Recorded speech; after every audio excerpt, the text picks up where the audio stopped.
Hello, everyone. I'm Choi Jung. The title of the paper I'm going to talk about today is Network Group-Based Knowledge, Distinction, Using Online Role Change. The goal of this paper is effectively improves the performance of a compact network, the student model, in multiple network-based knowledge distillation. The motivation in the paper is most studies on knowledge distillation, based on multiple teachers, are limited by the transfer of false knowledge extracted from immature teachers. There are two main ways to propose. First, for each iteration, temporary teachers, which acts as a bridge, is selected. Second, temporary teachers are placed in the teacher group, and knowledge is transferred by dividing them into teacher and student groups. We verify the algorithm using various results, including the frequency of the ORC, mechanisms, occurrence, and the number of temporary teachers. We demonstrate superiority of proposed method, using the well-known public datasets.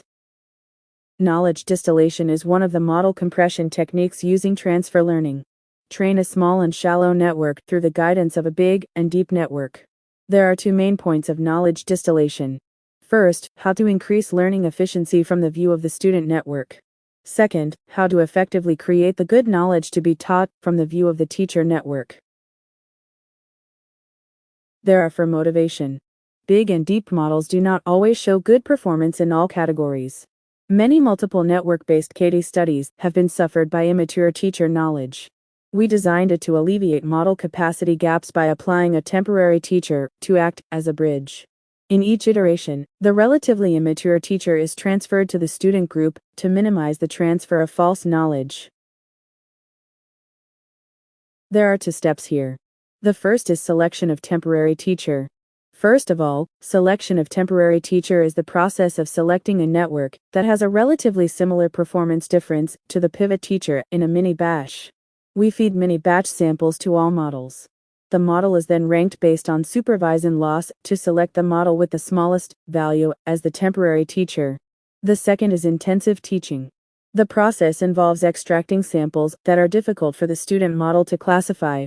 Based on this, the pivot teacher is fine-tuned to create a model that focuses on the error samples from the student group. Next is private teaching. Private teaching is the process of transferring the knowledge of the pivot teacher to the temporary teacher that acts as a bridge in the student group. Group teaching is a process in which pivot teacher and temporary teacher form a teacher group and transfer collaborative knowledge to a student group. First, to verify the three types of teaching, performance measurements for each component are performed. We observe the benefit of private teaching, in which temporary teachers serve as bridges between groups of students. If you look at the graph on the right below, you can see that the pivot teacher improves performance through intensive teaching. Next is ablation study for group teaching style. Individual logit is better. Performance was compared according to the number of temporary teachers. It shows the best performance when there is only one temporary teacher. It can be seen that as the number of temporary teachers increases, performance decreases, which implies that false knowledge occurs. Next is performance comparison of online KD method and proposed method. We compare it with DML and KDCL, which are well-known online KD methods. Experiments show that the proposed method is effective. This is a performance comparison based on the ORC frequency, according to the model, and the amount of ORC mechanism occurring. It can be confirmed that large models do not always become temporary teachers, and that performance improves depending on the frequency of occurrence in the ORC mechanism. State-of-the-art performances on ImageNet and Safar. Comparison with various KD methods based on similar architecture. Comparison with various KD methods based on different architecture.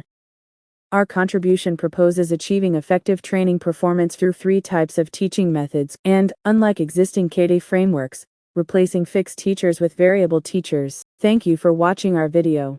If you're interested in our work, please scan QR code.